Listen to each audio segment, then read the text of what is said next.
ग्रामीण विकासाचा केंद्रबिंदू असलेल्या ग्रामपंचायतींना प्रोत्साहन मिळावं, त्यांची कार्यक्षमता वाढावी यासाठी महाराष्ट्र शासनानं मुख्यमंत्री समृद्ध पंचायत राज अभियान राबवलं असून या अंतर्गत तालुका, जिल्हा, विभाग आणि राज्यस्तरीय समृद्ध ग्राम स्पर्धा आयोजित केली आहे। या स्पर्धेत पन्हाळा तालुक्यातील बहिरेवाडी ग्रामपंचायतीने सहभाग घेतला असून या समृद्ध ग्राम पंचायत राज अभियानाचा प्रारंभ वारणा साखर कारखान्याचे संचालक आणि माजी सरपंच रवींद्र जाधव यांच्या हस्ते झाला। यावेळी अंगणवाडी, शाळा परिसरात ग्राम स्वच्छता मोहीम राबवण्यात आली।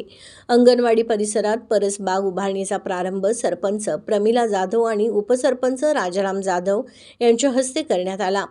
संजीवनी मल्टीपर्पज फाउंडेशन आणि सखी मंचच्या अध्यक्षा डॉक्टर स्वाती पाटील यांच्या वतीनं आरोग्य तपासणी शिबिराचं आयोजन करण्यात आलं होतं। याचा लाभ अनेक ग्रामस्थांनी घेतला। या कार्यक्रमास ग्रामपंचायत अधिकारी सुनील सुतार, सदस्य प्रकाश कांबळे, रेखा जाधव, क्रांती भोसले, सुनीता जाधव, भाग्यश्री खाडे यांच्यासह बाळासाहेब जमदाडे, महेश जाधव, विपुल जाधव, रोहन निकम, सागर यादव, अरुण जाधव आदींसह अंगणवाडी सेविका, मदतनीस, बचत गट प्रवर्तिका उपस्थित होते।